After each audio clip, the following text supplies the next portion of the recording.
Hello and welcome to another video on the E-flite 1.3m Cherokee. So a few things I wanted to cover with you today is a little bit of tips and tricks, a little bit of that things to help you out from a setup standpoint to make sure that your maiden flight is as successful as possible.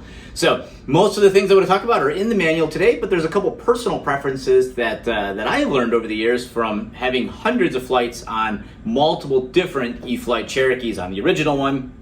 And then some of those things that I'm going to carry through and do to this model as well.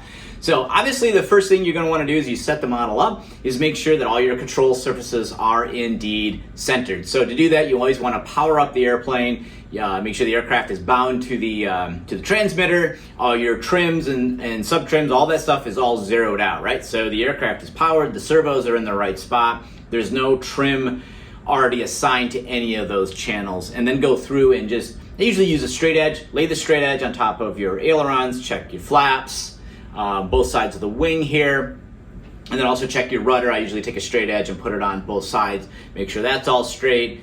And then I usually roll the airplane on the ground just to make sure that the nose wheel is indeed straight, that it doesn't want to veer left or right. And you can just make all those adjustments pretty much standard as you would for any airplane.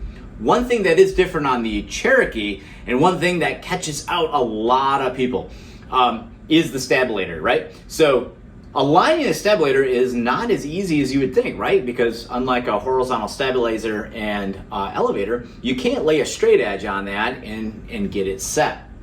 You also can't set a level on top of it and hope that the level will put it in the right spot, because the aircraft in the ground position isn't necessarily the position that it flies in the air. So to align that properly, there is at the leading edge of the stabilator here on the fuselage, both sides, you will see a little indented slot. It's an indent of sorts, and the leading edge of the stab needs to be centered on that line. If it is not, you will have a very interesting maiden flight. I know, because I did that on my first flight on my original Cherokee, and it was interesting. It was a struggle to get it back down on the ground in one piece. I quickly made the adjustment, went back up again, and go, oh yeah, that was the right thing to do. So I'm going to save you guys that trouble and make sure that is set before you go fly. A couple other things. Speaking of, because this is a full flying stab and not an elevator setup, if you are new to that type of flying, you may find that this has more pitch authority, more pitch sensitivity than what you're used to. So what I do is I actually dial the rates pretty far down. I think I'm at around 65% for my rate, and I have about either 35 or 40% expo in that. That's the way I like to fly. That may not be the setting that you land on for yourself. I like to fly my Cherokees very much the same way that most people fly Cherokees, right? Very sedate. It's a family cruiser. It's for flying around the pattern, learning to fly, going out for that $100 hamburger, type of thing. It's not an aerobatic. It's not an extra 300. It's not an F-16. It's none of those things for at least how I fly. So I have my rates turned down dramatically, and that goes for the ailerons as well. But the big one I think here is to make sure that you have that guy turned down at least for your maiden flight. You can always make adjustments later. You're not set in stone. You may fly and say, yeah, that's a little too sluggish for my flying style. You can bump it up. But if you're not used to flying something like this, you're coming out of a trainer, you're coming out of a timber, you maybe even coming out of the Cirrus for that fact, you may not be used to that. So make sure you tone that down for your first flight. You can always adjust it there on out. Another thing that I like to do to my Cherokees is, I don't need to do this as much anymore now that I have a fabric runway, but when I used to land on a rough grass runway, the nose wheel really takes a beating out of it. And so to protect the servo for the nose gear, I like to use a couple things. One of which you can get is a Dubro servo saver. It's 2 springs and 2 brass little clamps, and the servo horn sits in the middle. And what that does is it takes any shock loading from the nose gear and it kind of isolates it between the spring and doesn't allow that load to be transferred down into the servo, which can damage the servo gears. And if you damage the servo gear from the nose gear, you also damage it on the rudder as well, because it's the same servo. You can also upgrade that servo to a metal gear servo.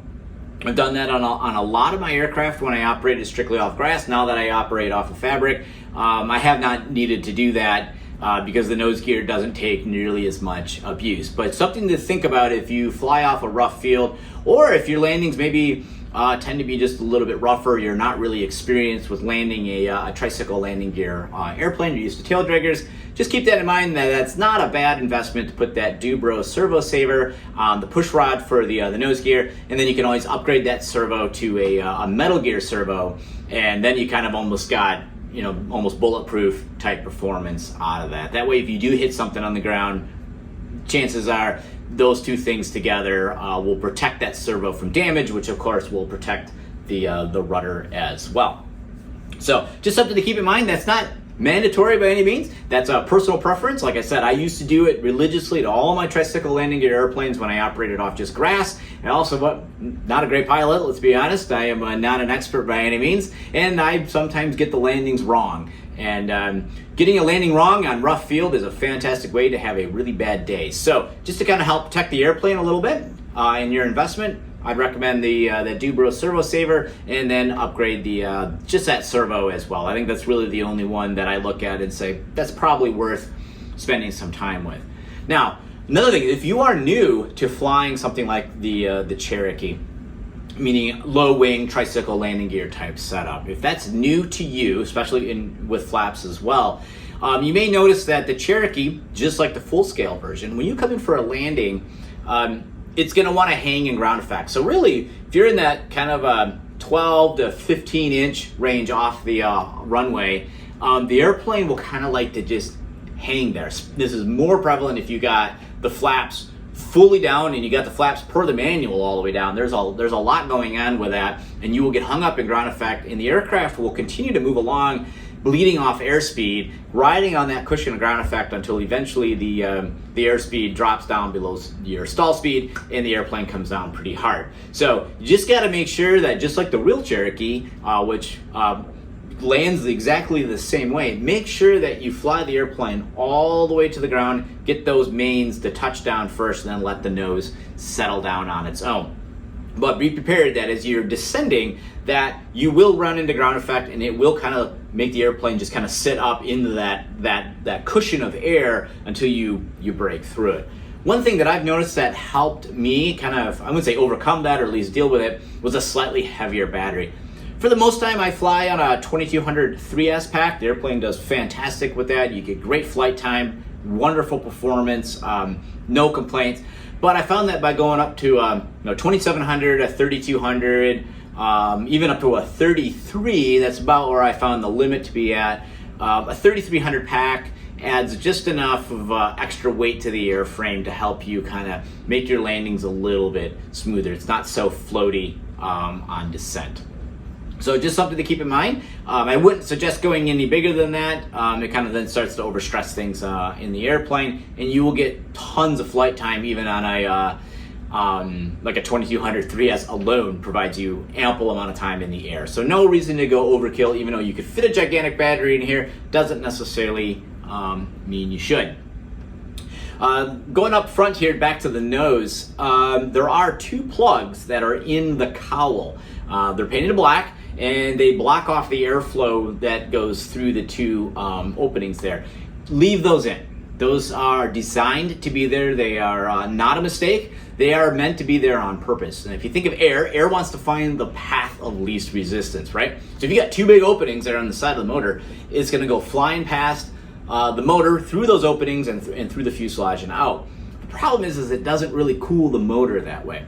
So those plugs are in the nose and are designed specifically to duct that air through the motor. So it goes through the motor, then through the ESC, and then out the back of the aircraft, out the exit. So don't be alarmed if you see those in there. Those are designed to be there. The Cirrus has them as well. So they should be in the Cirrus and they should be in your Cherokee as well. So don't remove those. Don't think that they were manufacturing error. Those are there on purpose. The engineers, product development team has tested that. They have proven out that that is important for motor cooling. So don't remove that. So those are there on purpose.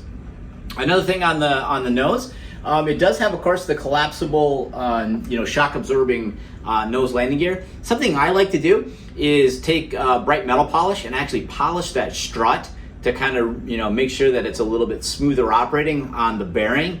And then I turn the airplane upside down and I actually put a couple drops of lubricant where the shaft and the bearing meet. And then I cycle the nose gear up and down about half a dozen times or so. And what that does is it really just kind of provides a little bit more lubrication to that nose gear and allows it to collapse a little bit smoother and absorb those shocks just a little bit better. So again, not necessary. It's up to you if you want to do that, but that's something that I do on my Cherokees, and it just helps really kind of improve the longevity of the aircraft.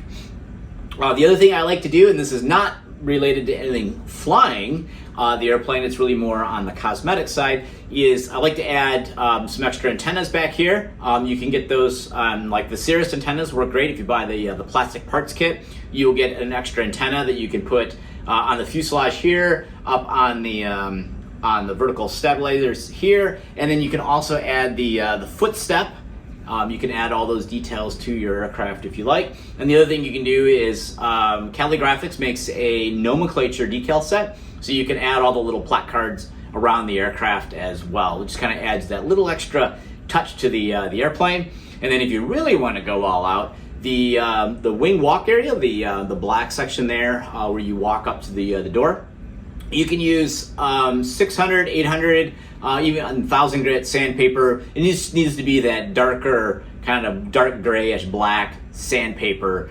You can take that and you can spray adhesive on the back side of that and stick that down, and now it will look like you actually have a wing walk surface, that anti-slip surface, rather than that black decal. So just kind of a fun little ways to kind of make your aircraft look just a little bit more realistic. I'll put a note up here in the video, so if you want to click right to my video that talks just strictly about improving the scale appearance, you can go right ahead and click that. So hopefully I've helped you guys out on kind of getting your Cherokee ready to go for the maiden flight. And I'm sure, much like you, when you have that flight and you see the aircraft in the air and you really experience it, you will fall in love with the airplane. It's really one of the best flying planes I've ever flown. I absolutely love it, and I'm sure you will too. And hopefully these tips and tricks will help you out just that much more. If you have any questions, leave them in the comments below.